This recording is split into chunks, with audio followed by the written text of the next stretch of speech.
Hello, everyone. Welcome to the Week 2 episode of the Road to 272 Bets. I was right about JJ McCarthy. I want to start this episode right there. I'm recording this on Monday night during the game. I think it's halfway through the third quarter, so I might live to regret this. But I'm just going to go ahead and victory lap that take already. JJ McCarthy is not a good quarterback. The hype surrounding JJ McCarthy somehow increasing between last year and this year, despite him not playing a single NFL snap in that time frame, was ridiculous. And it's crazy that the Falcons opened up as 4.5-point underdogs against this. Actually, I saw 6.5 somewhere for a little bit before Monday Night Football. I expect that line, and I'll know by the end of the show, to be a lot closer to a pick. It's not probably going to be quite a pick 'em, but I expect that number to come down on the Vikings. JJ McCarthy is just not a good quarterback. Now, I'm probably going to regret that take. If there's anything that I've learned betting and watching and talking about football over the past number of years, it's don't count your chickens before they hatch, and I continue to do it anyways because I love pain. Speaking of pain, losing week 1, no matter how this game ends up. Now, I am on the Bears on my money line. On the money line, they were my upset pick for week 1. Even if that wins, we will unfortunately walk away down money after week 1. It did not go, unfortunately, my way. If the Bears win, if they hold on to this win, it'll be 7-8-1 for the first week. So that's not a huge loss, but it will be a loss. I can't really complain about anything considering how I won the Thursday night game between the Cowboys and the Eagles. The under looked dead from the start, and then 3 points were scored in the entire second half, largely probably because the lightning delay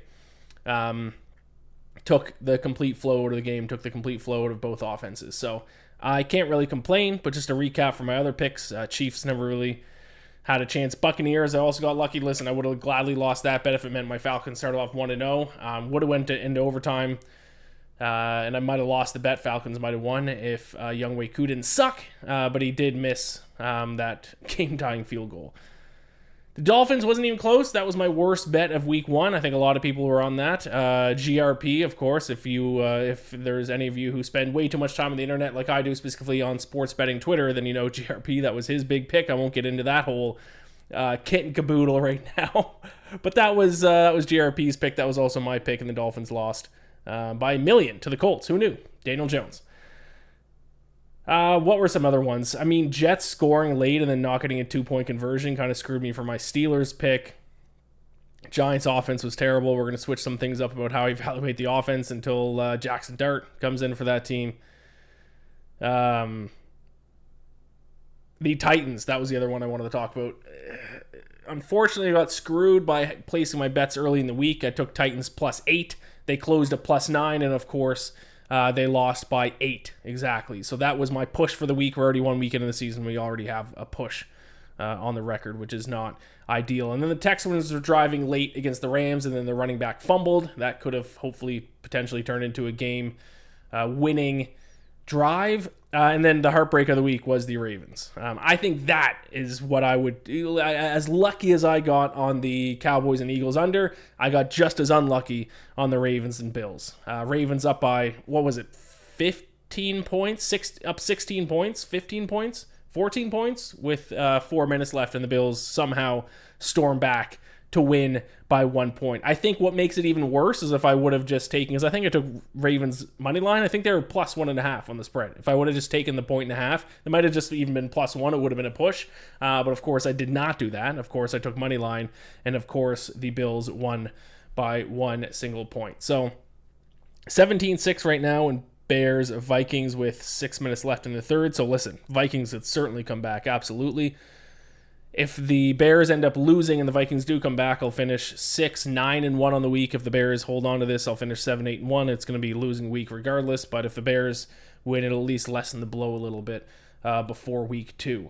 My teaser of the week did win. If you do bet those, I teased the Cardinals down, and I teased the Ravens up to 7.5. So that teaser leg would have won if anyone bet my teaser of the week. Let's talk Survivor Pool here real quick. Obviously, I'll give my Week 2 pick out for Survivor at the end of the show. But the official Road to 272 Survivor Pool, we got 163 entries. We just fell just a little short, 37 entries short of filling it. But still, that is enough people in the pool that $4,401 US will go to the solo winner.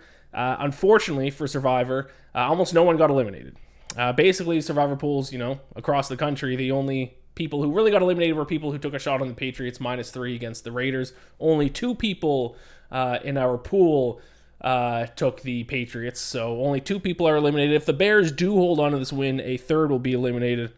Someone took the Vikings. That someone being my wife took the Vikings. I put an entry in for her, and she likes the Vikings for some reason, and she took the Vikings in Survivor this week.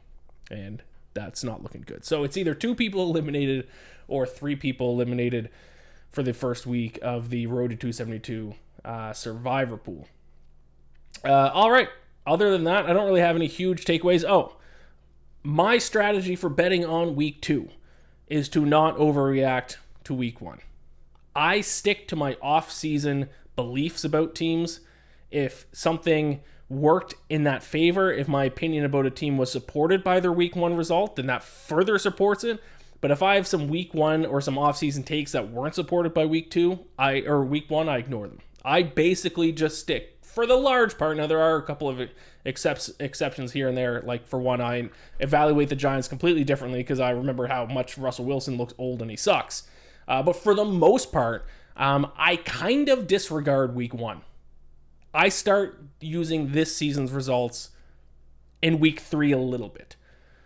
1 game sample size is such a small sample size. If you guys, it's hard to remember to think back week to week in seasons past, but teams fluctuate. There's teams who look bad in week 1 who will look amazing in week 2. There's teams that looked amazing in week 1 that will not look amazing in week 2. Things fluctuate all the time, even with good teams and especially with bad teams. The perfect example of this is, let's not forget, the New Orleans Saints last year looked like the best football team on the world the first 2 to 3 weeks last year, and then they sucked the rest of the year. So use the information from week 1, but also, just as you're using that information, keep in the back of your head the thought to not overreact. The thought that things do fluctuate from week to week basis. It's just a 1 game sample size. Let's not overreact. That is the theme for week 2. Let's not overreact.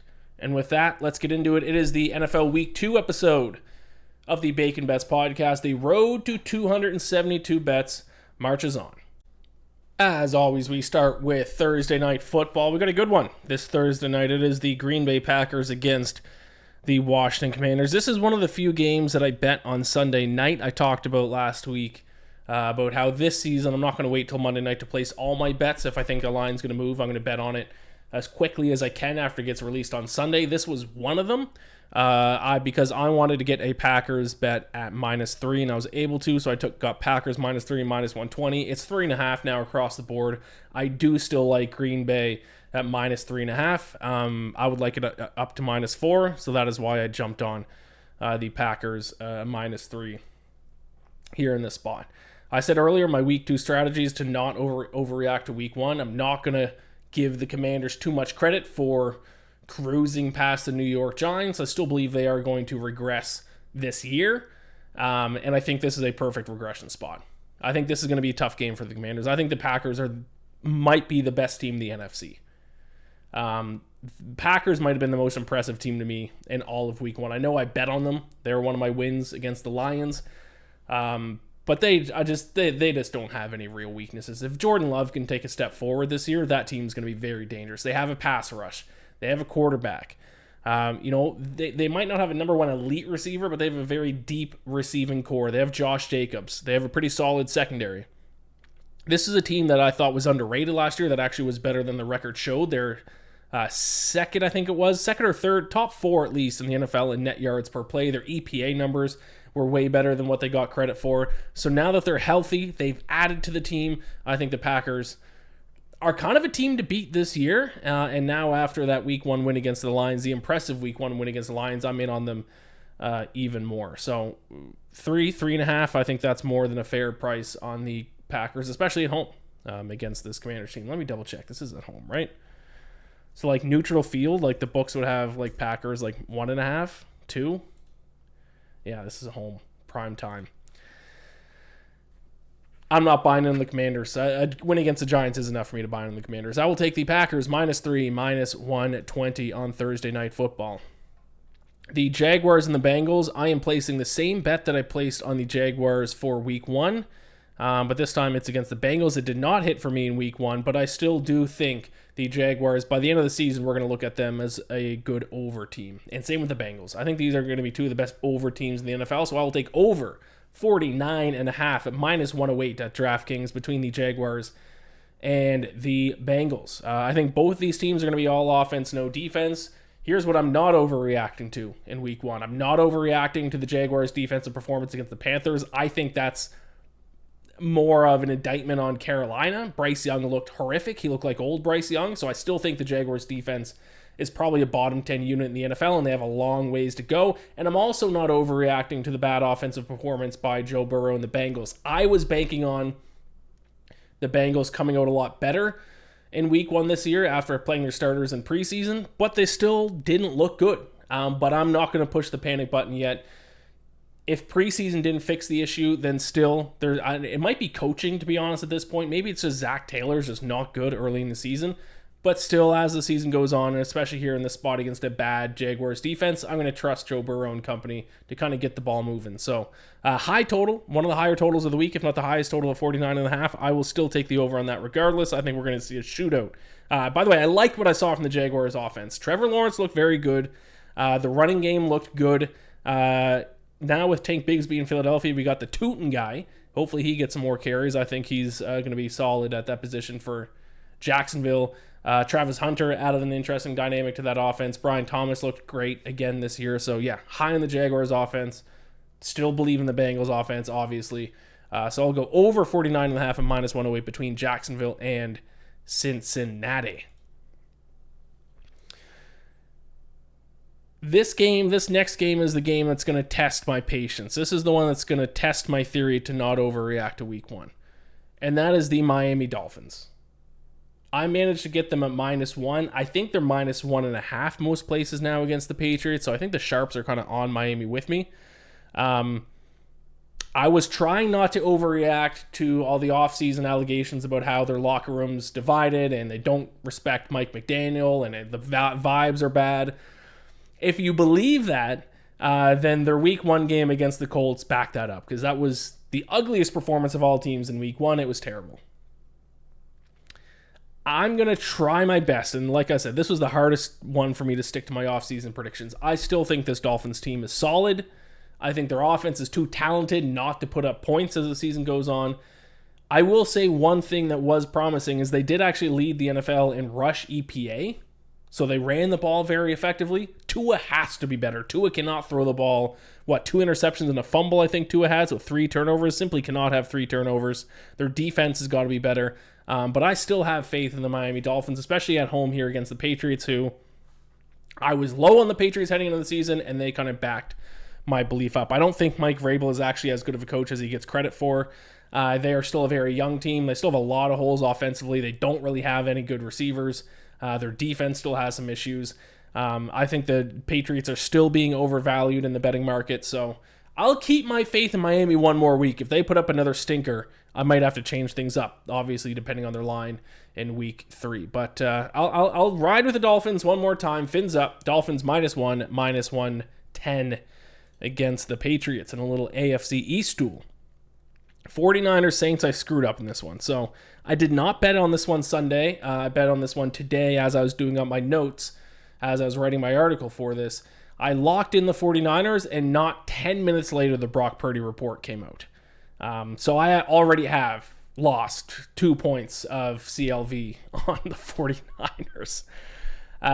So I will say, given the Brock Purdy news, I still like the 49ers at their new number of -4.5. I have to ride with a -6.5. That's what I locked it in at. Obviously, if you haven't heard, Brock Purdy is injured. George Kittle is going to miss a couple of weeks. We already knew that with a hamstring injury. Brock Purdy hurt both his shoulder and his toe. Apparently, the toe is the more serious of the 2 injuries. Not confirmed out for this week, but the injury news was bad enough that the line immediately moved down 2 points from 49ers -6.5 to -4.5. Even at no matter what number, as long as it's under a touchdown, no matter what quarterback, I like the 49ers, because The Saints hung in there with the Cardinals, and I think they hung in enough that people have slightly changed their opinions about the Saints. Make no mistake about it. The New Orleans Saints are the worst team in the NFL. They have nothing going for them. Alvin Kamara, I was a little impressed by him. He actually didn't look as old as I thought he would. But Spencer Rattler stinks. EPA plus CPOE, which expected points added plus completion percentage over expected, 26th amongst all quarterbacks. And that was probably a good game for Spencer Rattler. Kellen Moore did not look good as a head coach. Some of his decisions were questionable. Their defense wasn't that good. I actually thought the Cardinals didn't play that well and were kind of lucky to walk away that game with a win. Any version of this 49ers team, I think, can beat up on the Saints. Simple as that. So, yeah, I got a terrible number. This sucks. I hope Brock Purdy plays. If he doesn't, I don't know if Mac Jones can cover a 7-point spread. I think he can, but I'm certainly not as confident. But regardless, the 49ers are too deep, too much talent, too well coached. I'm on the 49ers here to win and cover against the Saints. I got it at -6.5, -108. The AFC North, the Ravens, who I know that was a tough loss. I've been seeing numbers about how often the Ravens have blown big leads in the John Harbaugh era. I will say that makes my Super Bowl pick a little concerned because, I don't know what it is. I can't really say it's John Harbaugh because he has a Super Bowl, but whatever the Chiefs have, whatever Patrick Mahomes has, the Ravens are the opposite. And teams and people can get over that. They can break that narrative. But that one hurt in week 1. I will still say I think the Ravens are the best team in the NFL. Still by and far, not even close. I know they lost to the Bills, but their net yards per play against the Bills, who are now the Super Bowl favorites, they had a net yards per play of 2.2. Their EPA numbers were off the charts. They led the NFL in offensive EPA per play in week 1. Their defense has got to get better, that's for sure. Jair Alexander has got to get better, that's for sure. But let's not forget that performance last week was against arguably the best team in the NFL by some people's, opinions, not by mine, but a top 3, top 5 team in the Bills. Now they take on the Browns, who might be the worst team in the NFL, bottom 5 team in the NFL. I think the Ravens steamroll Cleveland this week. I will take the Ravens -11.5. Bears missed a field goal. I'm sure that won't come back to haunt us. Missed field goals never come back to haunt you when you have a bet. Never. Ravens -11.5, -115 at FanDuel. Once again, not fooled by the Browns. Even though they hung in with the Bengals, I don't really think that means too much. Joe Flacco, I think we're going to see some significant regression from him. He just has to. He's 40 years old now. I think this is going to be a blowout. I think they're the biggest favorites for a reason. I think they win by. I might bet some alt spread Ravens by 20. I think they steamroll Cleveland. So Ravens -11.5, -115. I said at the top of the show, one of my opinions that has changed after week 1 is I just simply can't bet on the Giants while Russell Wilson is their quarterback. So with that in mind, I will take the Cowboys -5.5, -110 against the New York Giants. Russell Wilson looked abysmal. If you look at some of the advanced metrics, dead last amongst all quarterbacks in week 1 at EPA plus CPOE. He looked old. He looked uncomfortable. He dropped back, felt the pressure, and immediately was looking for a place to run. It was not good. That is not what you... Russell Wilson was really good when he was young because he was really good at moving around the pocket, creating space and creating time for himself. He simply does not have that speed or athleticism anymore in this age. But he continues to try to play like that. He continues to try to create extra time for himself and move around the pocket, and it just does not work as the Vikings are driving. This game's they're gonna come back and win.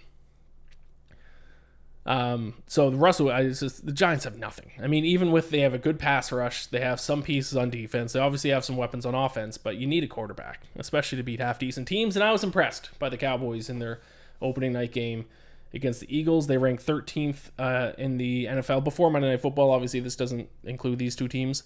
But heading into tonight, they're 13th amongst all offenses in EPA per play against arguably the best defense in the NFL in the Eagles. So I was impressed by the Cowboys. Still not a playoff team in my opinion, but I think they're certainly good enough to get past the Giants, win and cover this 5.5 point spread in week 2.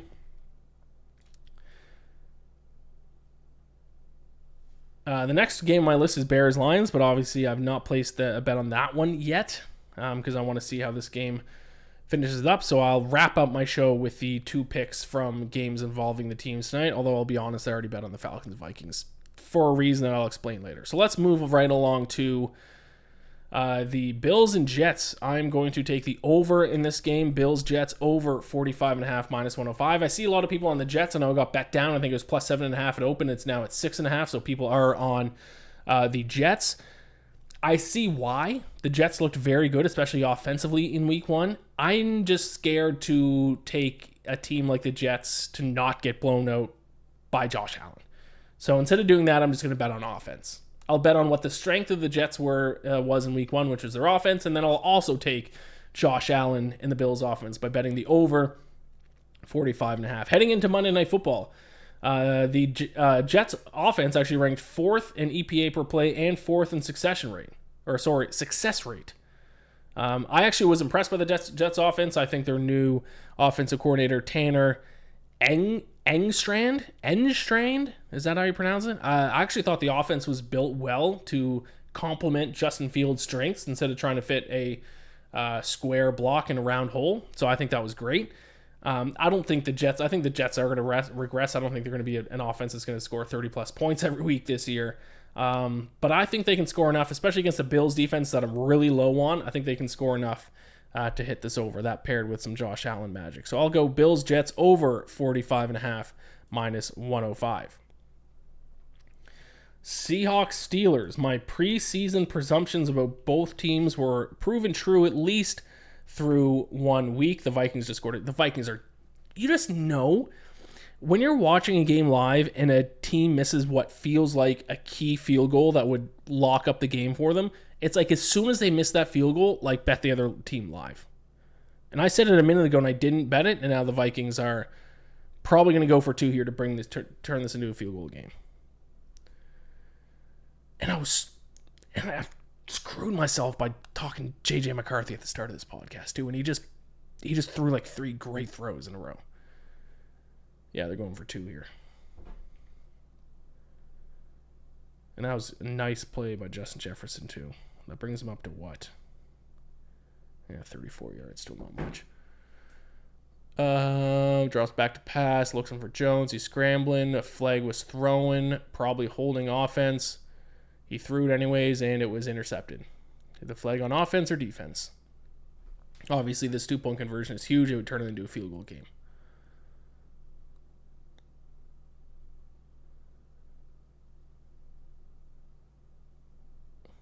Neither side looks like they're excited.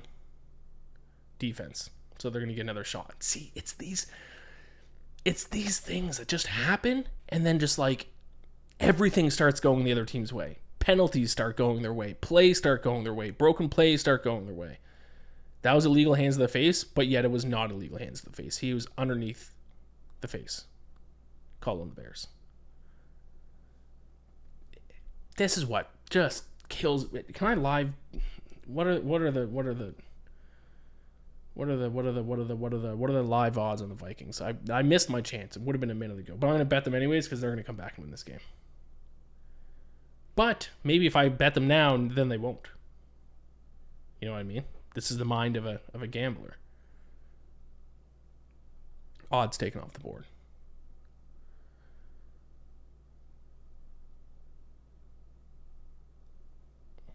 Oh, didn't get the 2-point conversion anyways. Still going to bet it. I'll check back that.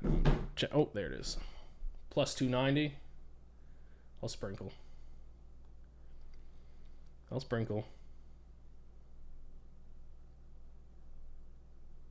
Just because this is the way my bets go. But now me betting on it will now make sure the Bears win. So we're all happy. Seahawks and Steelers went basically as how I imagined preseason both these teams would look. Aaron Rodgers, and I said this in week 1, I think I said this in my season preview episode as well, looked way better than he did with the Jets. Last year, his best games were like his last 5 or 6 games. I thought that meant, number 1, he was probably rusty, and number 2, not fully healed from his Achilles injury in the first half of the season. He got better as the season went on, especially near the end. And now he wasn't elite in week 1. But he was top 10 in most, underlying metrics. He threw 4 touchdowns, I think it was. Aaron Rodgers is going to be much better this season than he was last year. DK Metcalf looked fantastic. I think that's going to be a great connection between Rodgers and Metcalf. Meanwhile, the Seahawks, I know they're in it till the end against the 49ers. Their underlying metrics were bad. Sam Darnold looked much closer to the old version of Sam Darnold than he did to last year's version of Sam Darnold. They couldn't get much going on the ground either. The receivers didn't look good. So I'm out on the Seahawks as I was heading into the season. I am high on the Steelers as I was heading into the season. So with both those adding up, I will take the Steelers -3 at +100 against the Seahawks, which I forgot to put into a graphic. So let me just slide that in here now. Steelers -3 +300 against the Seahawks. Rams and Titans. I kind of have to. Oh, man. The Titans are going to kill me all year again. I was high on the Titans heading into the season. I was low on the Rams. Neither result went the way I wanted the two in week 1. I mean, Titans pushed. It could have been worse, I guess. But I'm kind of obligated to now take the Titans. Because I didn't see anything that should make me feel differently about the Rams. Maybe the Rams' defense is better than I gave them credit for, but their offense still not good. Matt Stafford was like 18th in EPA plus CPOE. The running game was good, but not great. Puka Nacua is really their only offensive weapon. I know Devontae Adams got into the game a little bit, but the receiving depth is not good. If teams just start to key in, if they can take Puka Nacua out, they're toast. Matt Stafford's not good enough to win a game throwing to anyone else other than Puka Nacua. The Rams' offense was also 24th in EPA overall. Not good. I don't think the Rams deserve to be a 6-point favorite against almost anyone in the NFL right now, especially on the road. Road 6-point favorites. I will once again trust the Titans. I hope and I pray to Gambler that my faith in the Tennessee Titans will be repaid at some point. Hopefully this week. The Broncos and the Colts. This might be my favorite bet of the entire week. This one seems as straightforward as it gets. Now, this might be me overreacting to week 1. If it is, I'll live with it. But I will take the under 43.5 at -115. I know Daniel Jones is like the first Colts quarterback ever to score in every single drive. I think that's a little bit of a misleading stat. Because I think if a quarterback takes a knee at the end of a game, I think that counts as a drive that he didn't score on. So I'm sure there were plenty of times Peyton Manning scored on every drive except for the last drive when he kneed it out. Still, with that being said, I'm not sold on Daniel Jones being a franchise quarterback moving forward and leading the Colts to the playoffs. I'm just not. And we knew this coming in. The strength of the Colts was going to be their defense. The Broncos did not look good offensively against the Titans. Everyone was very high on Bo Nix. He had a very solid rookie season. Their top receiver is Courtland Sutton. You know what I mean? Like, we need to take a step back on this Bo Nix and Denver Broncos offense that put up what was it? 18 points, 16 points, 18 points against the Titans. No, let's take a step back there.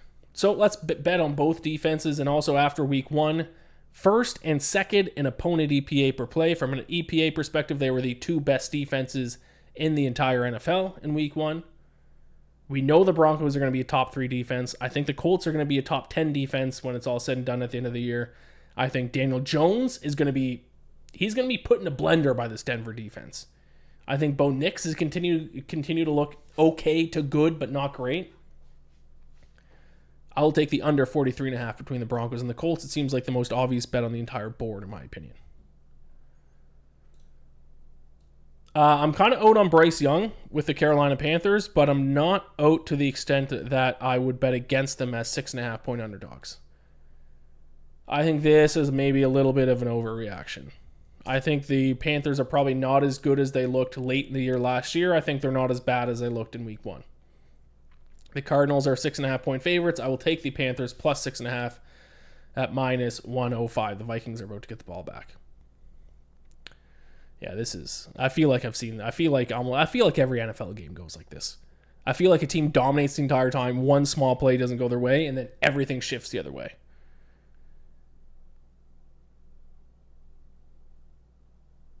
Yeah. All the momentum. Yep. Huge. Yeah, it's going back to the Vikings.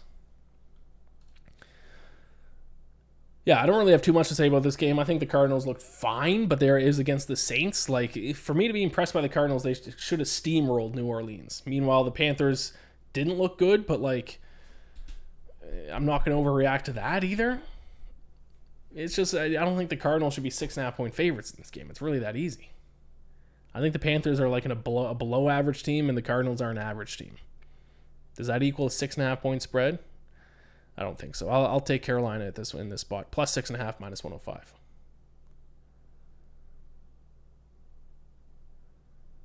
Yeah, the Vikings just got a nice return on their punt, too. See, it's just every single thing. Let's talk the Super Bowl rematch. You're telling me you're going to pick the Chiefs in this one? Come on. Eagles minus 105 on the money line against the Chiefs.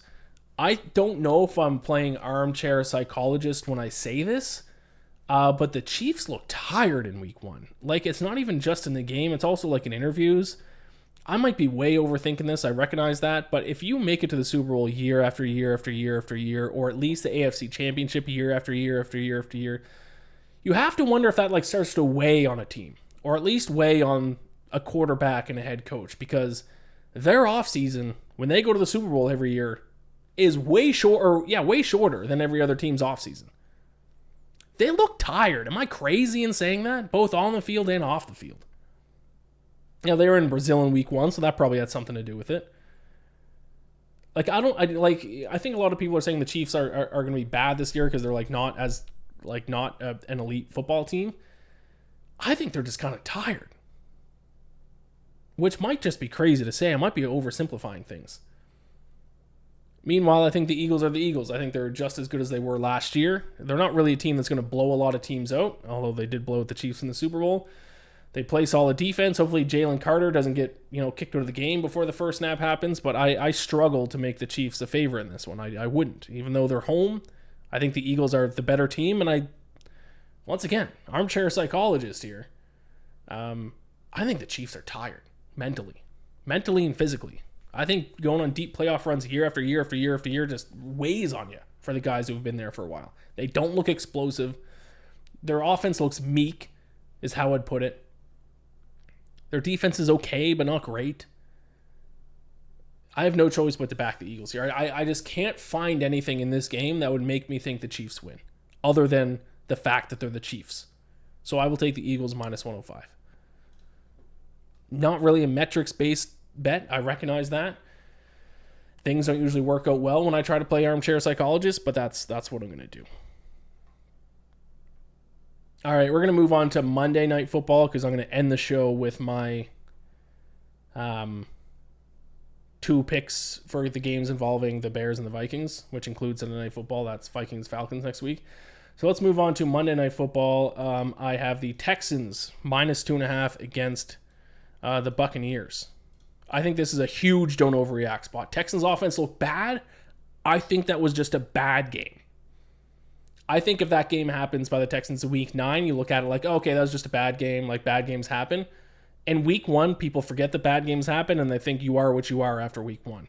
I think the Texans will look a lot better. I think the Texans pass rush can get really after the Buccaneers after Baker Mayfield because Tristan Wirfs is likely still going to be out. They're obviously still missing Chris Godwin. The Falcons were able to cause a lot of pressure on Baker Mayfield. That was a big reason why they were in that game until the end. I think the Texans will do an even better job pass rushing Baker Mayfield, and I just think the Texans offense bounces back.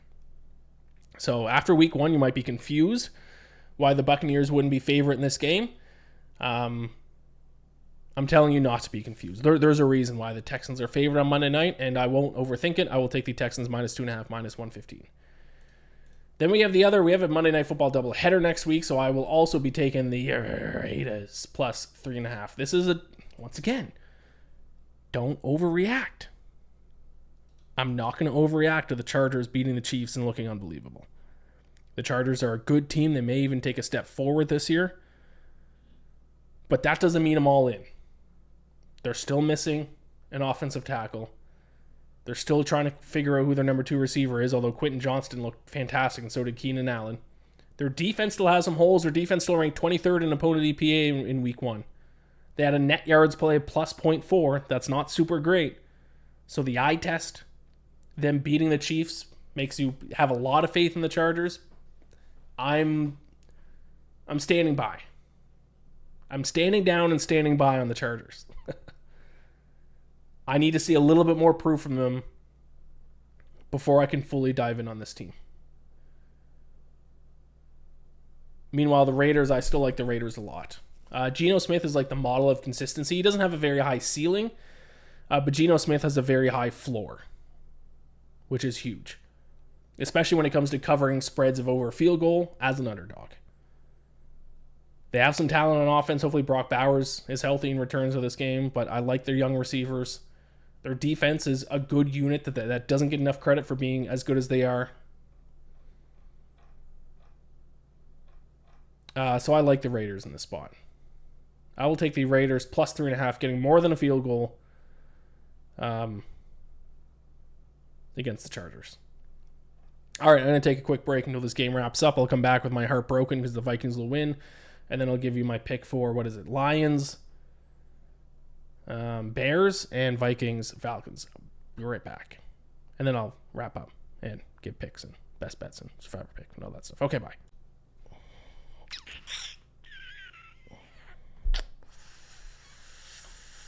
I'm an idiot. I'm a fucking idiot. When will I learn my lesson? Started this podcast saying JJ McCarthy sucks. I knew it was going to bite me in the ass. Bears miss a field goal. I knew that was going to come back to bite them. I said it. You heard me say it live on this podcast. I'm sure that missed field goal won't come back to haunt me.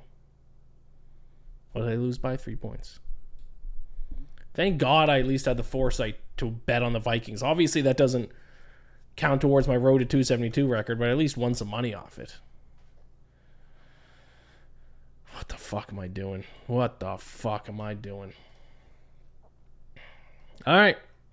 That's the end of the week 1 edition of the road to 272. I finished 6-9-1 for minus 3.53 units. Not an ideal start. Fuck. Oh, if the Bears would have held on to that, it would have been, still would have been down.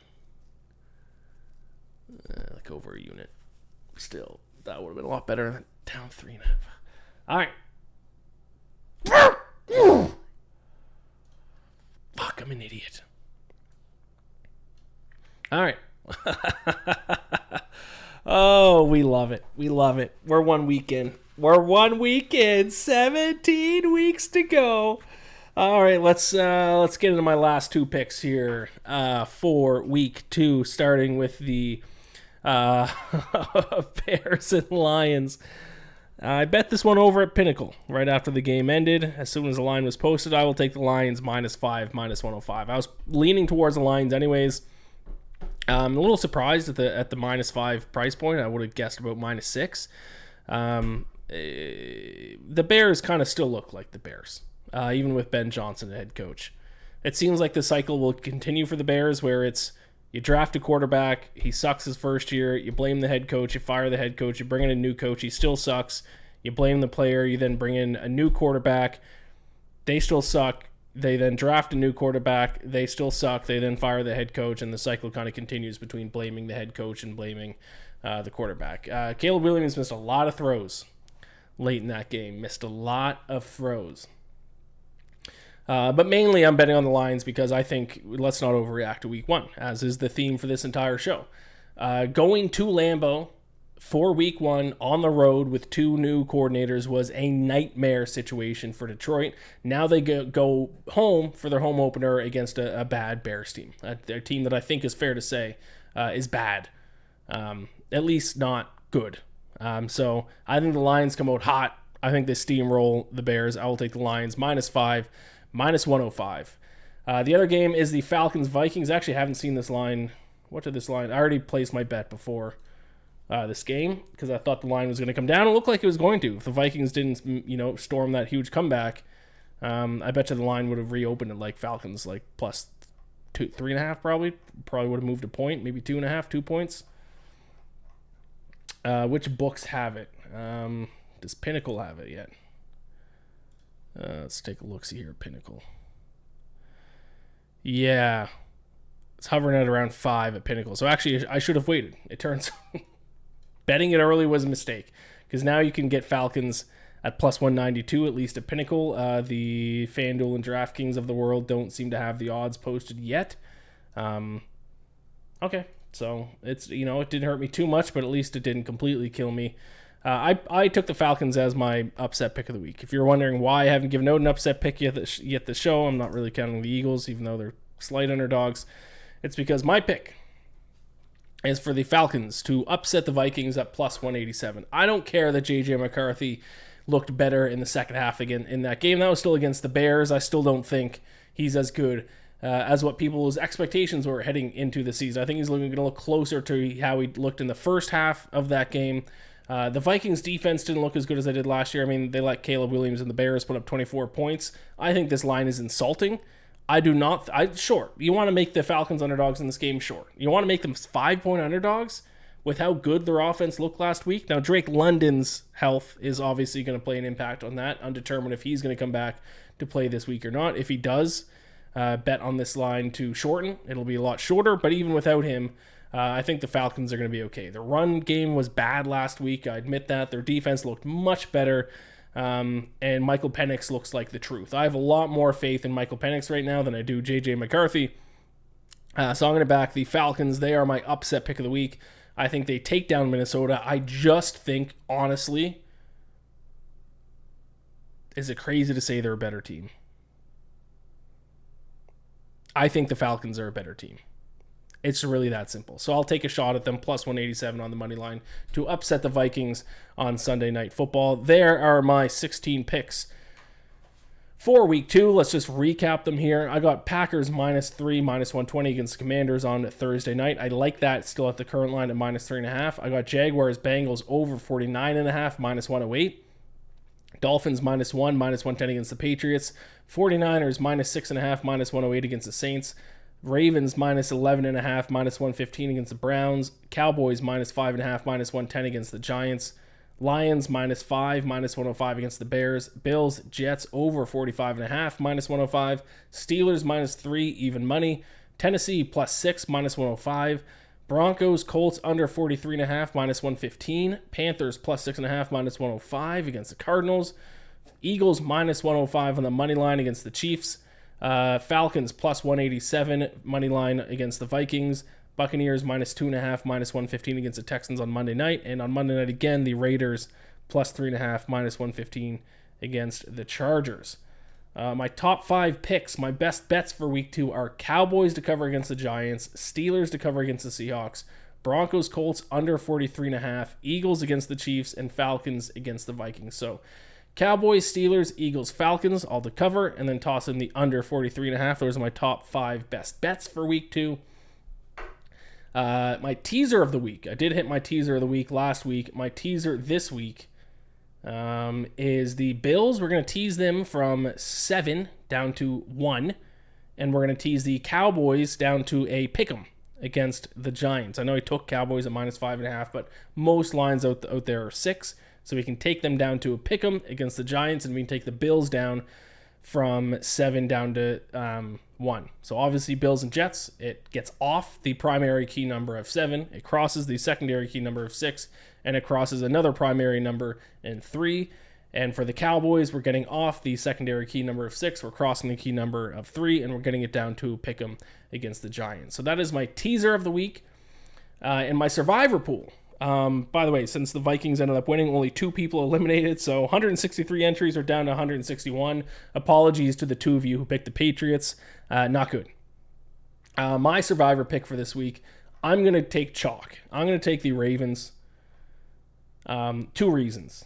They're the biggest 3 reasons. So the biggest favorite on the board. I'm not getting too cute this week, especially early in the season. It is a divisional game. I try to avoid divisional games, but I think when you look ahead to the Ravens' schedule, I think this might be the best spot to take them. I'm not going to do the strategy of saving every single good team, because you find yourself in tricky situations early in the year. I took the Cardinals week 1. That was, an average team at best. I'm going to treat myself with taking a good team this week. And like I said, the rest of the year, not a lot of great spots to take the Ravens. Obviously, you're not going to take them against the Lions, the Chiefs, the Texans, the Rams. The Bears at home on October 26th, whatever week that is, might be the only other good time to take the Ravens. On the road to the Dolphins the week after, maybe then. But then, on the road to the Browns, I'd rather take them at home to the Browns. Maybe at home to the Jets, November 23rd. But I can say pretty confidently I don't think they're going to be bigger than an 11.5 point favorite this season. On the road to the Packers, at home to the Patriots late in the year, maybe. But I think this is going to be the biggest favorite the Ravens will be all year at 11.5 or minus 750 on the money line. So I will take the Ravens in Survivor and just live to fight another day. I will hope that one of the other bigger favorites, because not everyone's going to take the Ravens. A lot of people are going to want to save them. I'm going to hope people, take a team like the Cardinals. I hope people take the Cardinals this week and then they lose. That would be nice. But let's see if some people will be eliminated this week. Maybe people load up on the Rams against the Titans and the Titans win. That would also be nice. But there you have it. That is the Week 2 episode of the Road to 272. We're down 3.5 units after Week 1. That is I don't want to say it's a nightmare start because I went 6-9-1. I could have gone 6-10. I could have gone 5-11. I could have gone 4-13 or 4-12. Could have gone 3-13.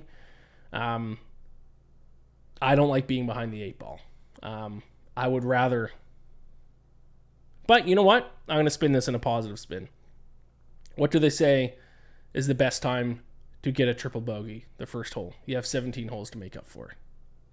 What's the best week to go 6-9-1? Week 1. You got 16 weeks to make up for it. The road to 272 marches on.